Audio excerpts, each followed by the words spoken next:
Auto insurance can all seem the same until it comes time to use it. So don't get stuck paying more for less coverage. Switch to USAA Auto Insurance and you could start saving money in no time. Get a quote today. Restrictions apply. USAA. This episode is brought to you by Indeed. When your computer breaks, you don't wait for it to magically start working again. You fix the problem. So why wait to hire the people your company desperately needs? Use Indeed's sponsored jobs to hire top talent fast. And even better, you only pay for results. There's no need to wait. Speed up your hiring with a $75 sponsored job credit at Indeed.com/podcast. Terms and conditions apply. This episode is brought to you by Walmart. New beauty is in bloom at Walmart, and it's all about springtime radiance. From Drybar, Tula Skincare, and hundreds more available online, Walmart has the premium brands you want and this season's on-trend products for flawless, glossy hair and hydrated skin. Big name beauty brands? Check. The things you love? Check. Find trending spring beauty and all you need to look and feel gorgeous at Walmart, on app and online. I can say to my new Samsung Galaxy S25 Ultra, hey, find a keto-friendly restaurant nearby and text it to Beth and Steve. And it does, without me lifting a finger. So I can get in more squats anywhere I can. 1, 2, 3. Will that be cash or credit? Credit. 4. Galaxy S25 Ultra, the AI companion that does the heavy lifting so you can do you. Get yours at Samsung.com. Compatible with select apps. Requires Google Gemini account. Results may vary based on input. Check responses for accuracy. Hey, this is Kyle from Horror Movie Night, and I'm letting you know about my new podcast, Phantom of the Podpera, here on the Geekscape Network that I co-host with my buddy Evan. This is episode 2, and if you like it, please subscribe to our show wherever you listen to podcasts. Thanks, and enjoy. He's alive. The opera ghost from box 5. The Phantom of the Podpera is here. The Phantom of the Podpera is here. Inside your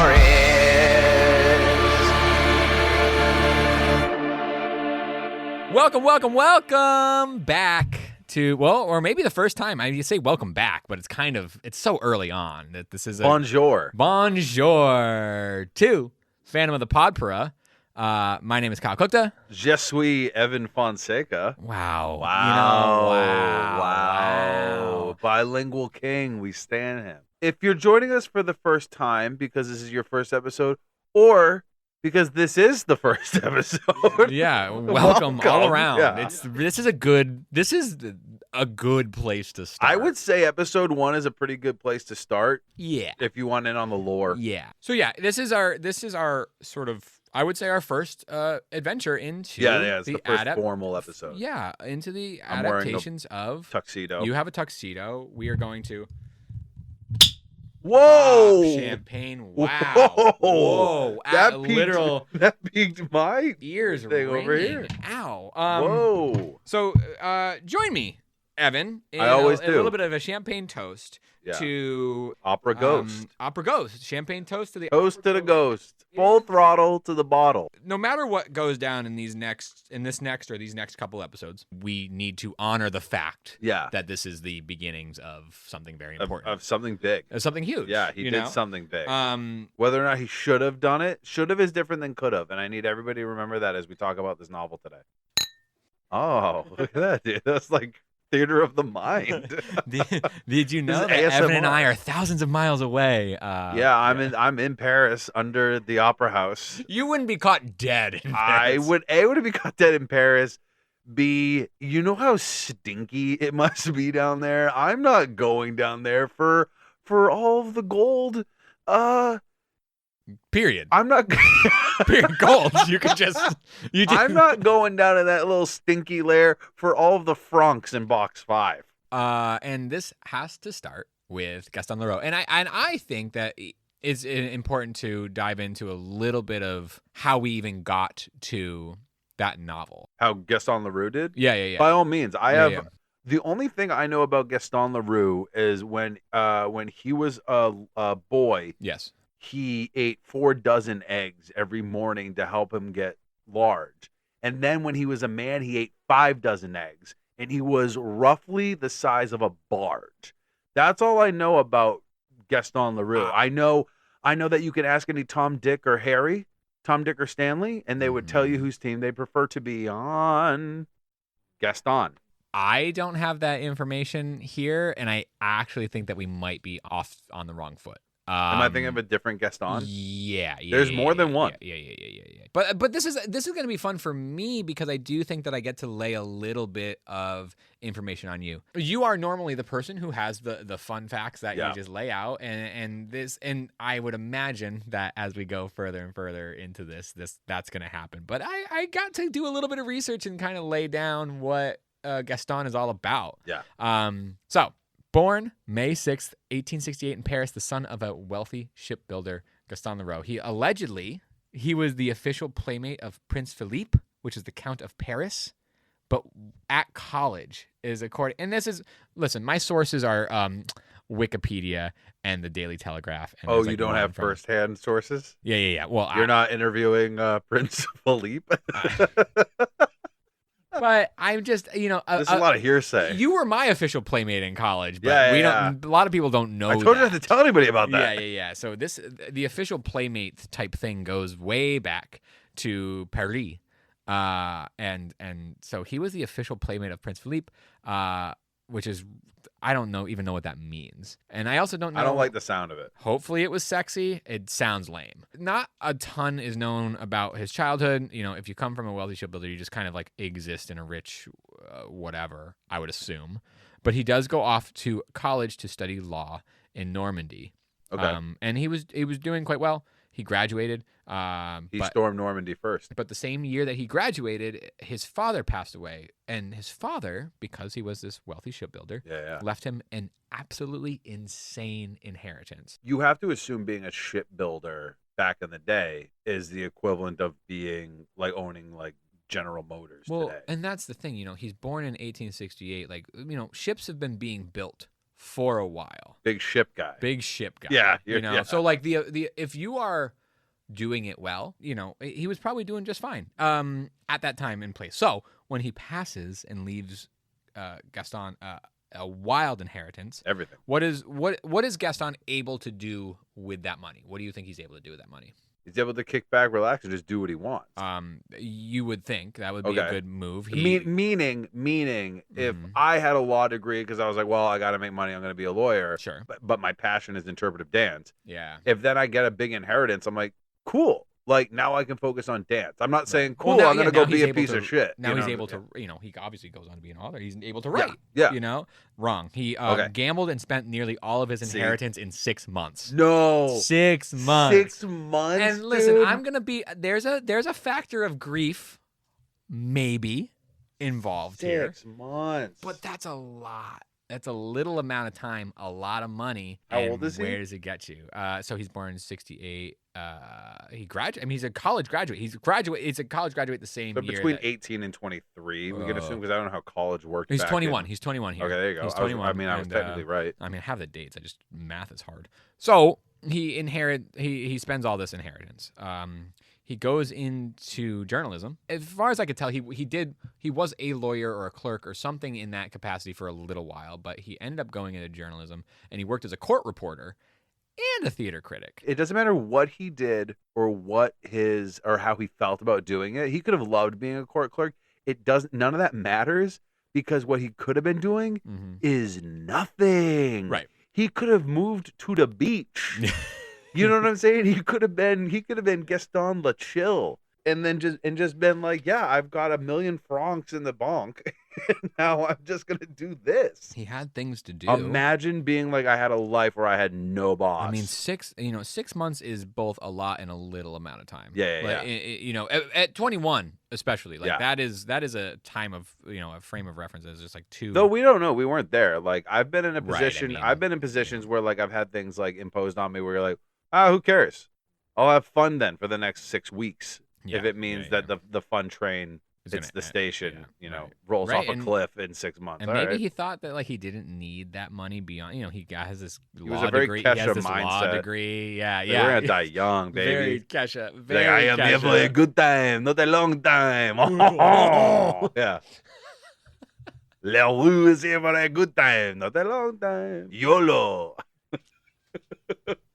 I don't feel like I totally knew Gaston Leroux from my research, but now with your interpretation of him, I feel like I understand him a lot more. Yeah, he's like a friend now. He's just one of the guys. I made him real. You made him real. Yeah. So I just want to. He was a court reporter, which is clearly using some of his expertise in law, but he was also a theater critic for this Paris newspaper, Le Matin. Sure. Apologies. Yeah, for sure. I mean, for sure. apologies in perpetuity because we're just throughout. we're never gonna say And that's anything not, French, you know, right? on I can say paper- Richard, and that's about it. Properly. On paper, I might not even be saying Leroux right. Right? Yeah, Leroux. I don't know. You know, so he had no other real specialties, clearly, if he's doing court reporting and theater criticism. And he did cover the Russian Revolution for that newspaper, too. He would leave journalism in 1907 and begin to write fiction, starting with the tales of the amateur sleuth, Joseph Rouletabille. I'm learning for the first time in real time that he wrote anything other narrative fiction outside of Phantom of the Opera. In America, he is the Phantom of the Opera guy. But in France, you know, that's not even his most popular shit. The Mystery of the Yellow Room is the first of this amateur sleuth character that he had written. So he does a few books of this. Seven serials altogether that started with The Mystery of the Yellow Room and included The Perfume of the Lady in Black, which would be the most popular and the most adapted of that series. So there's a whole other IP that he's thing. Yeah. And in France it was popular, but Phantom of the Opera had its popularity but did not have the longevity or the association with Leroux in France as these locked room mysteries did. Because that locked room mystery is sort of he's regarded as one of the best of those authors, which is not a style that I understood. So I did a little bit more research. John Dixon Carr, Paul Halter, those are locked room mystery writers that are writing in this genre. He is regarded as one of the best. He was writing other novels and short stories right out the gate, 1907. So Phantom of the Opera comes out in 1910. Which, you know what's 1909, excuse me. I thought for a long time, up until we did this, I really thought Phantom of the Opera was contemporaneous with its setting. Oh, sure. But I found, even if it's just a difference of maybe 20, 30 years, but still it's different. Mm-hmm. Yeah. It was kind of like him being it's like if we wrote a novel now and set it in the 90s. Yes. We're very nostalgic. Gaston was nostalgic for something. Right, and he knew of happenings and events and things from the 20, 30 years earlier, in which he was either growing up with or just had knowledge about or interest in, which is totally what happens now. I mean, that's just that's just the type of thing. But it's hard to fathom, it's hard to phantom what that looks like at that time. But he was writing other novels and short stories, including The Double Life, as well as The Haunted Chair. But Les Fantômes de l'Opéra comes out as a serial for Les Gaulois. Gaulois? Gaulois, for those who really, really need it. Is it wa? I think OIS is like a wa sound. Les Dubois. You ever seen the name Dubois? Or there's probably not a hard G. I don't know. Wa? He comes out as a serial from September 1909 to January 1910 before being released in a full series. September to January? September 1909 to January 1910, and then was released in full March of 1910. Bold move, just because of how I reacted to the book. I think if it was broken up serially and I read chapter 1, I'd be like, okay, cool. I know to skip this for the rest of the publication. Hot take right out the gate, which is probably not even that hot of a take because we're going to get into hotter shit. But I have a real hot take. I bet reading it as a serial made a lot of sense. The book is written like a sort of a true crime investigative account of a thing. So if you're trying to learn more and more and more about it and you're waiting for the next installment, it is... Maybe it works better. It might work better. Yeah. But, we don't have to do that now. We don't have, and that's We have the technology. We have the technology. Yeah. We can make the fandom better, faster, stronger.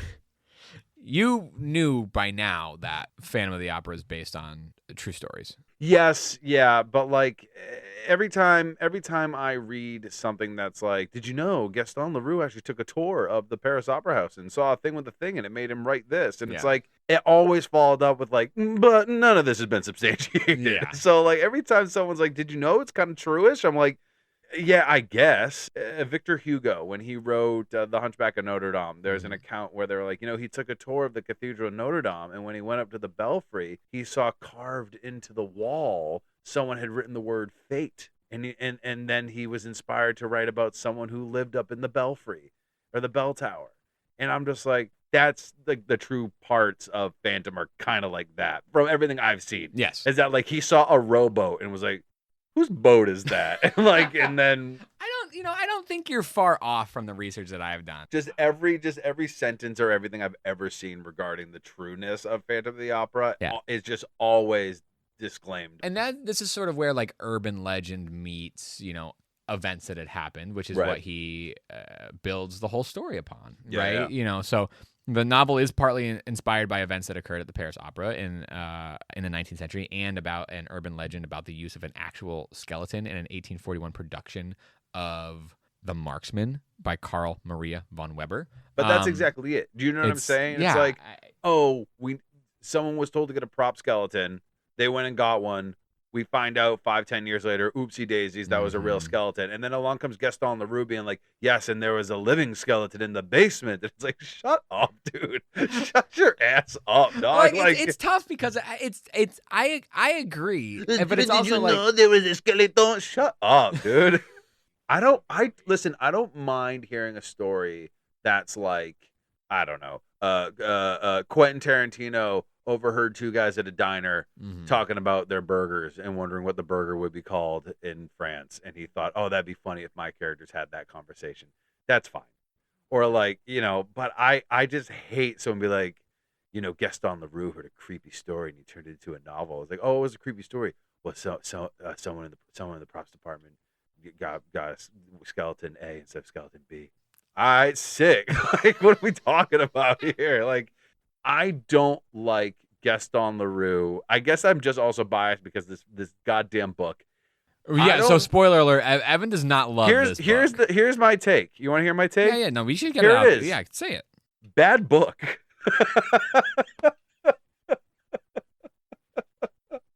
There you go. If you were waiting to know what at least one of us thought about this. Bad book. So I said this. I said I think it's probably 50% bad translation because maybe a lot of the nuances of the vernacular and the idioms maybe don't translate 1-to-1 French to English. So I think it's 50% bad translation or faulty translation possibly, and like 88% bad book. 50 and 88. Yeah, and I stand by that. So I say that to say, like, I don't appreciate any sort of lore behind the writing of the book where Gaston Leroux is like, did you know it was this and it was that? And it's like, give me that. Like, give me a deep, meaningful backstory for art that did its job. This doesn't do its job. So guess what, dude? Doesn't matter how many skeletons you saw during a performance of whatever ballet, my man, because then you wrote a bad book about it. I believe what you say stands, but there are a few other things that he picked from for the book. Okay. So the setting of the Phantom is at the Paris Opera House, which he was pretty true to a layout of the Paris Opera House for this story. So he was able to put this. If they made a story about like the layout of Disneyland, but it looked like the layout of Six Flags, right, you would be like, what the fuck? I'd be like, there's no truth to this art. Right. Yeah. So like, it's it's important that he did the Paris Opera House, particularly for the style of book that he told. Sure. So, yeah, true. And apparently there was always rumors of a ghost at that opera house, and those rumors were heavily fueled in 1896 at a performance of Hell, Helle. I'm sure it's pronounced some It's got it has to be pronounced differently than that. It has to be. A fire in the roof of the Opera House burned through a wire that was holding the counterweight to the chandelier. Yeah. The weight crashed through the ceiling and injured a handful of folks and actually killed Madame Chomet. R.I.P. Yeah, so there was an actual, tragic event. We miss you every day. Every damn day. Every damn day of our I lives. miss Madame Chomet. But there's actually an event in which people were killed by that, and hard to know whether that urban legend of the ghost. Why do you have such a raging erection right now, telling us about the chandelier killing people? I mean, it was the most exciting part of the whole thing. It's a little grotesque, Kyle. Madame. It's a interesting thing to build. It is a cool idea to be like, oh, remember when that chandelier fell? Yeah. What if it wasn't an accident? Like, right. That's kind of fun. Well, it does make me wonder how much of this like ghost lore existed in. Because that's the other thing about theater, and as a theater kid, you would know, like there is a lot of superstition within theater. Yeah. Period. Scottish play, the ghost light, like all of the and every theater troupe and every like theater establishment has their own sort of sets of things that they even like in my high school, like we always whenever we did the play, somebody would make sure that one night of the weekend that we did it in high school, that one of the props was traded out for a rubber chicken, and somebody had to like react to the rubber chicken, and like it's a silly thing. But there's that level. It was it got a little awkward with the rubber chicken. When the gentleman caller is supposed to smash the glass menagerie, and it was a rubber chicken. Yeah, it didn't break. Really that was weird. Prop comedy does not translate to Tennessee Williams. But there's that level of like small like. Almost like team building shit, right? Like that's right. But then there's also legit superstition that transcends that. Which is what some of this is built off of, which is sort of an interesting thing for theater as an industry to have that. Yes. So I don't know from this story how much of that opera ghost what existed pre-chandelier tragedy at the Opera House. The thing is this, though. The chandelier tragedy was when? 1896? 1896. And this book came out in 1909? Or at least started public? Yeah. That's 13 years? Yep. Is 13 years too soon to start making up? You know what I'm saying? If there was some sort of car wreck, right? Yeah. Or some sort of accident. Talk about James Dean dying. Right. What if like 13 years later, like what if James Dean didn't just like drive too fast and lose control of his car?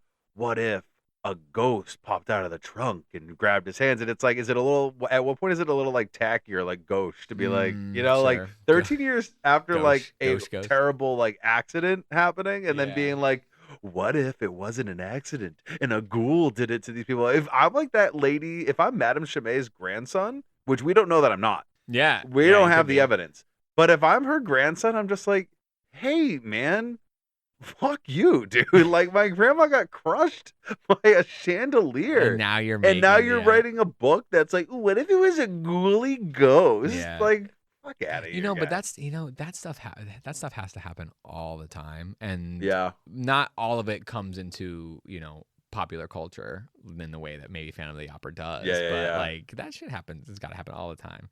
But I would understand. Like you'd be like, man, I'd be bummed. I would be bummed if my grandmother had like a Wile E. Coyote cartoon. Yeah, my grandma gets a chandelier dropped on her like an anvil. And then this guy's like, waka waka, it was a ghost. Like, dude, people died.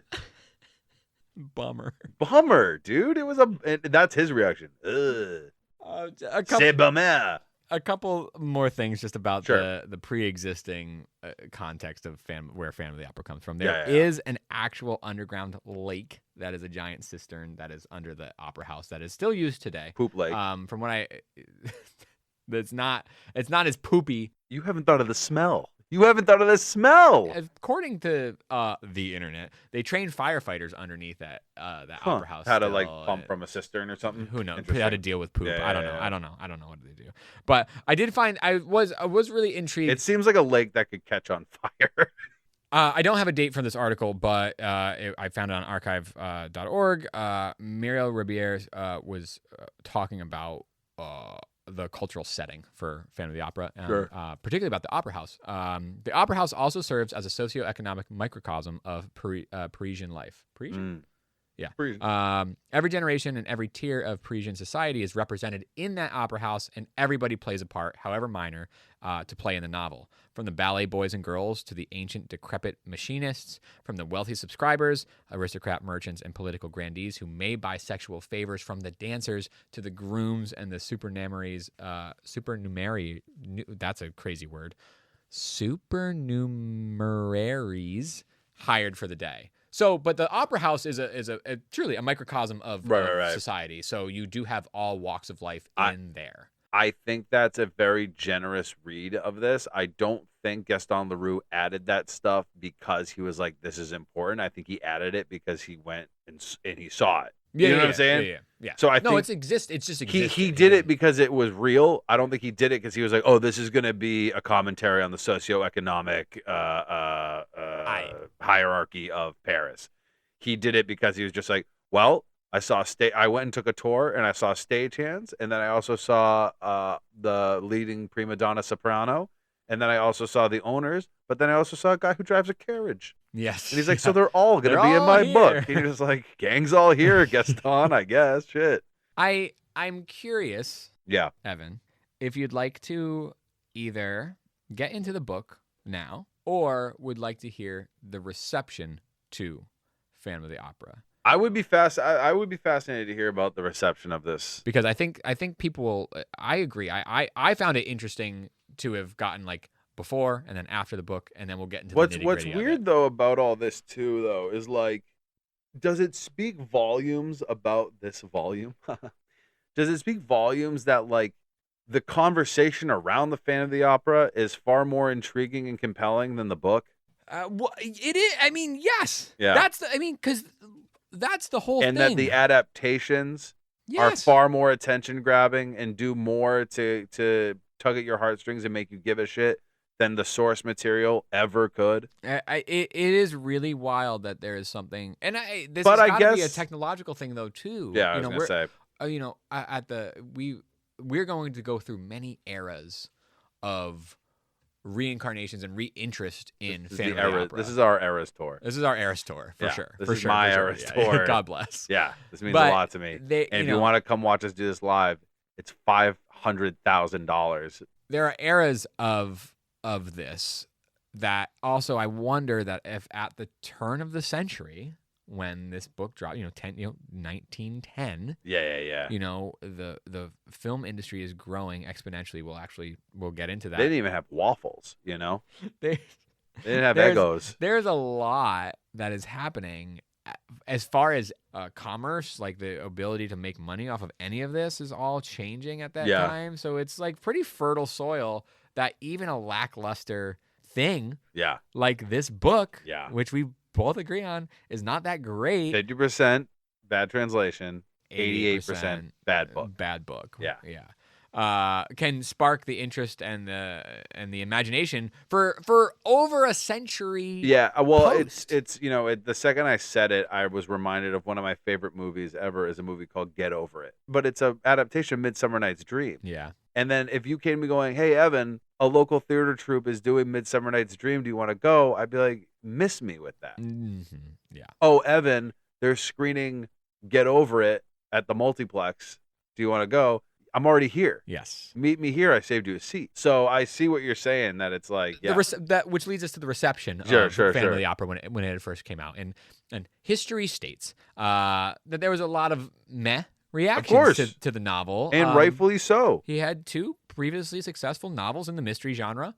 The New York Times. The New York Times. At the time. All the news that's fit to print, as they say. Gave it a lackluster review, claiming that as soon as we know the Phantom is just a guy, it's no longer scary. Is that the exact quote? I don't have it in quotes, but I did read the New York Times article. So we'll definitely get into this, obviously, when we really get into the nitty-gritty of the book. But I wrote that down in my notes yesterday when I was wrapping up the audiobook. I go, for all of the Phantom's sinister energy and his dark machinations and his Machiavellian inventions in his torture chambers and all his evilness, at no point reading the book at no point listening to the audiobook did I ever feel he was a threat. He just felt like he was a smart nuisance. and a pain in the ass. He didn't feel like a genuine threat at any point. And you're reading, you're like, okay, he's a serial killer. He is a evil genius who's able to build torture chambers and these incredible machines that will have you killed before you ever even lay eyes on him. All this shit. And at no point am I like, I'm scared. So the New York Times, God bless them, in 1910 knew what I know now, which is he's just a guy. Who gives a shit? He's a fella. Of course he's just a fella. He's a fella in all these adaptations because, you know, we live in a real world. There isn't friggin' magic's not real. Sorry. Spoiler alerts, guys. So this guy, the Phantom of the Opera, he was never going to be an evil, scary magic man, right? But give me that tension of me not knowing what his deal is. This book just tells you everything about this guy. But still also without giving him much backstory. I don't know. It's like if you ever saw Solo, a Star Wars story, like the Han Solo like prequel movie, like at one point he's like getting on a spaceship and they're like, you know, first name, he goes Han, and they go last name, and he goes, I don't really have any people. And so the guy at like the spaceport goes, all right, flying solo, Han Solo, go through. And it's kind of like this Ellis Island bit. And I'm just like, I didn't need to know he's called Han Solo because he one time got on a spaceship by himself. That's really funny. And like later in that movie too, like Woody Harrelson is putting together a weapon for him to use on a heist that they're going to do. And you see him put it together and it's the classic Han Solo blaster from all the, you know, Harrison Ford movies. And you're just like, it doesn't matter how we got the gun. It doesn't matter how he got his name. All I know is I love this guy who's a weird space pirate.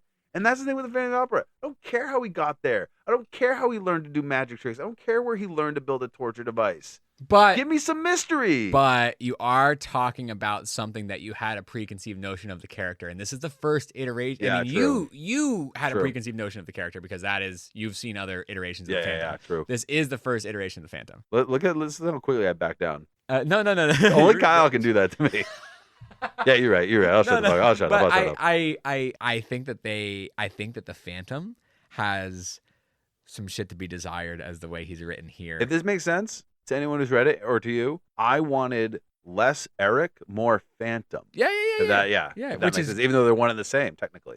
The fact he's just a guy. You're not the only named one. Eric. So you are not the only one. You know, the New York Times gave it that lackluster review, but I also popped in here because I've been sort of getting ahead of some of the reading that we're going to end up doing, and I started Frederick Forsyth's Phantom of Manhattan, which is a direct, not like novel. That might be a book report episode where you just tell me about it. I think there's going to be there's a lot of stuff that we're going to have to read, and I think that we're going to break it up too. Yeah, but for sure. you know, and I end up pausing it because I wanted to read something else prior to this. Well, no, I went back further in our lineup and I started reading Susan Kay's Phantom, which I cannot wait. That's one that you're gonna have to read. I would like to. Frederick Forsyth, in his preface to Phantom of Manhattan, basically is saying what we're saying. He's like just talking about how lame Leroux is and the novel is, and like it's just so matter of fact. There's no zhuzh to his storytelling. Like he had the idea but didn't know how to punch it up. He needed a punch up guy. Yeah, he needed a punch LaRue up guy. needed a punch up guy. Clearly, he was just churning out books, and that's what happened. This is in the mix of those other more popular novels that he was putting out in mystery, in the mystery genre. I did just want to touch on this because this is something that we are not going to really be able to touch upon, but this is in the grand scope of what happens with Phantom and its kind of immediate release of the book. Please. So there was an adaptation, 1916, the first adaptation of Phantom of the Opera exists. Or 1916 silent film, written by Greta Schroeder, a writer and actor known primarily for her role in Nosferatu and F.W. Murnau's Nosferatu in 1922, and directed by Ernest Matre, who would later become her husband. This film is a lost film. Completely lost. There's only advertisements and general knowledge of the film's existence, like runtime synopsis, like miscellaneous things. And then, of course, there is a world-changing adaptation that comes from a meeting between Carl Laemmle and Gaston Leroux That Oh, meeting Lemley and happens LaRoe were contemporaries, huh? 1922. That's wild. And See, I never thought. what leads to what we will talk about as our first adaptation. Yeah. After this, Lon but Chaney. I did just want to touch upon that adaptation because there's literally not much we can say. Yeah. There's not much information. You can find Wow. a couple like advertisements and again, general knowledge of his existence. I'm just gonna go quickly into Gaston beyond Phantom. Sure. There's not much. Yeah, to be quite honest. You know, because I'll categorize this under who the hell cares. Do you know what I'm saying? Do you know what I'm saying? Like Bob Kane. We know how you feel. Bob Kane and Bill Finger invented Batman, right? It doesn't matter what they did after that. Think about it. Does it matter what Bill Finger and Bob Kane did after creating Batman? Well, I mean, I would be interested to know, and I would be thrilled to someday have a character where people are like, "Oh, and he did what else? Who gives a shit?" Yeah, there's not much here for LaRoe beyond Phantom. He peaked, and he knew it. After Phantom, he continued to write novels and short stories. Big in France. That's like being the smartest kid in shop class. Can we leave that in? I think we can. Okay. I don't know if it'll be. I don't know if it'll be good for us, but I'll leave it in. There is a he continues to write novels and short stories all the way to the end of his life. Lots of mystery novels. Another character that has 4 novels, and that character is named Sherry Bibi. All his characters' names may as well be like Pierre Escargot. In 1920, he wrote a novel about a private detective named Jacques Clouseau. Do you think that went on to become the Pink Panther? People are gonna say that about like Jason Bourne, you know? Absolutely, what I mean? and I hope they that's do. The most American, and I hope they do. Fucking That's name. I want to say one thing. I'll say this on the pod. Anytime moving forward, disclaimer for me. Anytime you hear me maybe talking some smack, talking some shit about a person or a piece of work they've done or whatever, just know that I am completely self-aware and I know all's fair, and I know somewhere out there in the world, someone has seen something I've put out there and been like, I don't know why this guy's coming down on Gaston Leroux's writing so hard. I saw his blah blah blah and it was terrible. I am not holier than anybody. I know, you know what I'm saying? We're just All's having fair. fun here. I'm coming here and talking smack, and it's fair and it's okay because I know and I accept that someone out there in the world is talking some smack about me. Yeah. And it may not even be about my work. They Yeah. might be like, remember, did you see Evan Fonseca at Denny's this week? Yeah, what was that haircut? And that's fine. That's what keeps the world going round. Yeah, it's what fuels this. Yeah. If you can't mock your betters, yeah. What are we doing? And what are we doing? What are we doing? What are we doing? And I don't think LaRoe was all that, serious about himself. I mean, he blew all his inheritance at 21. Yeah, he can't, you just got to sort of like be like, all right, now I'm going to live my life a certain way now. And seems like he was the little boy from Honora. I hope so. Sounds hot.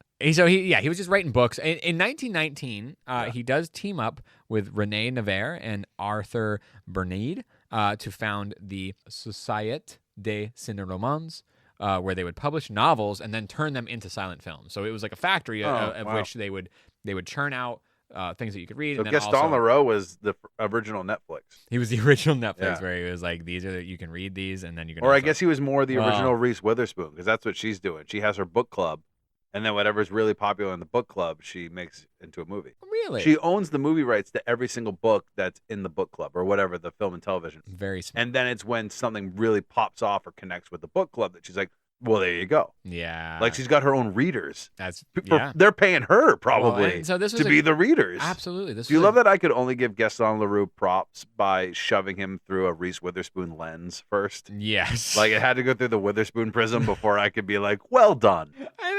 I just think I had to that- put it in terms I understand before I could ever accept it. Evan, one of the things I'm most excited about us doing this podcast is because you do offer that wild interpretation and the wild lens in which you see some of these things through, which is not, I don't think it's crazy. Right. I think I actually see the validity, which has been, again, this is 15 years of our friendship. Yeah. The validity in which you present these things is I mostly call there. it vansplaining. Vansplaining. Vansplaining. And it's and sometimes I need to talk things out loud and shove them through some sort of pop culture prism for me to understand what the hell I'm talking about. Sure. And it's for me, but since I do it out loud, people think I'm doing it like at them. Yeah. And I promise you I'm not, but That's vansplaining. Yeah, it's like it's like a little like reactionary, but then the a willingness to explore why you're reacting the way that you are. Yeah. Which I always love a ride. I love a ride, and you always take me on a ride in that way. So Yeah, I did not know magic about the carpet ride. I did not know about the Reese Witherspoon thing. Period. And I love the connection that you make Makes to sense. it here. And you know they're trying to do this because films have now been around for a little while. Leroux has certainly found popularity in his novels and has made this connection. There's this existence. So he's making these, publishing these novels, not just him, but there's a slew of other authors that are publishing novels that are turning them into silent films. The production company was purchased by Path in 1922 and continued to make films until 1930. Path actually is still around now, not in the same, obviously, iteration, but as an existing production company, they're still around. A little bit more about his personal life. Leroux was married twice and had 2 children with his second partner. Leroux was awarded the, why did I do this to myself? Chevalier de la Légion d'Honneur, the French Legion of Honor, in 1909. So this is even prior to the release of Phantom of the Opera. So this is how we're talking about him as an author and as a creative prior to the thing that we know him best for. He died in 1927. A year my grandma was born. He had saw the picture, but probably did not see how much more popular that would become, obviously. Would have loved to see his... do we know how he reacted to that? I did not find that, and I would be interested to see. I'd be fascinated. Yeah. And maybe we'll talk about that on the maybe if we when we get to the 1925 film, we'll see if he had a reaction to it. Do you think any of his descendants are still around, and could we get them on the podcast? I would love to explore that. Yeah, absolutely. Okay, jot that down. Okay. I'm the only one with the pen. Yeah. You've set my microphone up in a space where I can't really reach anything. And I have a whole desk. Yeah. So he died in 1927 at the age of 58 in Nice, France, to which we say, nice. I think it's probably Nice, right? To which we say, Nice. Yeah, there you go. And that is Gaston Leroux as an author, as a person, and that is also the where Phantom of the Opera comes from. Yeah. That's the Phantom's daddy. And I thought it was important to sort of dive into that origin story from the author and from the book. I will say, I think anyone could have written this book better. Anyone?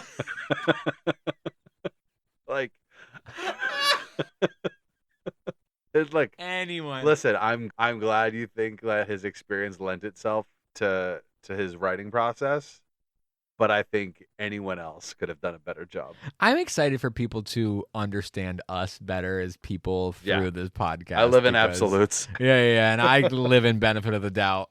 Yes. All the time. Anyone could have Dr. Seuss. Dr. Seuss would have, Oh, a Dr. Seuss Phantom of the Opera would have ripped. Guess what? What does Dr. Seuss have? A unique point of view. Yeah. You can't read a Dr. Seuss book and go like that. Well, that had no vision. Yeah. You can't say that about Phantom of the Opera. It's just so factual. That's what I'm saying. There's just no mystery to it. It's literal. So factual. It's literal. Everything gets explained. We can't get into it now. But we will. Yeah. So I hope you'll join us next episode when we dive into the actual novel. If you know the story of Phantom of the Opera, which I assume you do, if you're listening to this, we're gonna get into or have been alive.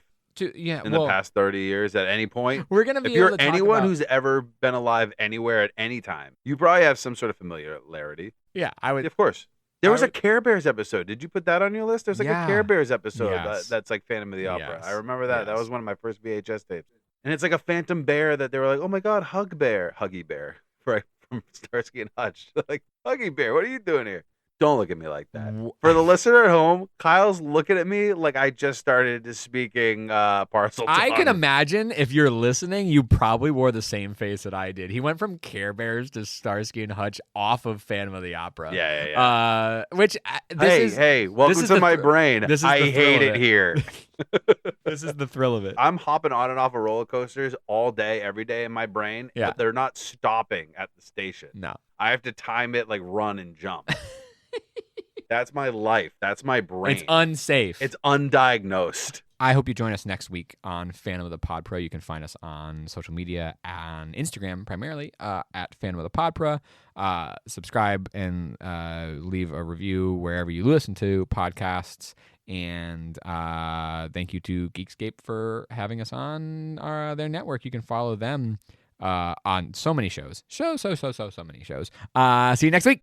Subtle results, still you, but with fewer lines. Botox Cosmetic, onabotulinum toxin A, is a prescription medicine used to temporarily make moderate to severe frown lines, crow's feet, and forehead lines look better in adults. Effects of Botox Cosmetic may spread hours to weeks after injection, causing serious symptoms. Alert your doctor right away as difficulty swallowing, speaking, breathing, eye problems, or muscle weakness may be a sign of a life-threatening condition. Patients with these conditions before injection are at highest risk. Don't receive Botox Cosmetic if you have a skin infection. Side effects may include allergic reactions, injection site pain, headache, eyebrow and eyelid drooping, and eyelid swelling. Allergic reactions can include rash, welts, asthma symptoms, and dizziness. Tell your doctor about medical history, muscle or nerve conditions including ALS or Lou Gehrig's disease, myasthenia gravis, or Lambert-Eaton syndrome, and medications, including botulinum toxins, as these may increase the risk of serious side effects. For full safety information, visit BotoxCosmetic.com or call 877-351-0300. See for yourself at BotoxCosmetic.com. You're listening to the Geekscape Network.